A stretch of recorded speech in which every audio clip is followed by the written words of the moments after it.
আসসালামু আলাইকুম রহমতুল্লাহ।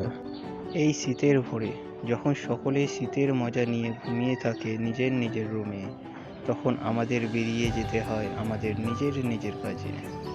শীতের সকাল তাদের কাছেই মজাদার যারা সকালে 10টা-11টার সময় ওঠে। শীতকাল তাদের জিজ্ঞেস করো যারা ভোরবেলায় উঠে ট্র্যাভেলিং করে নিজের নিজের গন্তব্যে যাওয়ার জন্য। এই শীতের মধ্যে কাঁপছে দেশ, এরই মধ্যে নেমে এলো বৃষ্টি। মনে হচ্ছে ওয়েদারটা দার্জিলিং আসামের মতো। দার্জিলিং আসাম যাওয়ার আর কোনো আমাদের ইচ্ছে নেই, কারণ দার্জিলিং আসামের মতো ঠান্ডা আমাদের ঘরের দুয়ারে উকি দিচ্ছে। ঠান্ডা তো না, একদম হাড় কাঁপানো ঠান্ডা, যেটা সহ্য হচ্ছে না।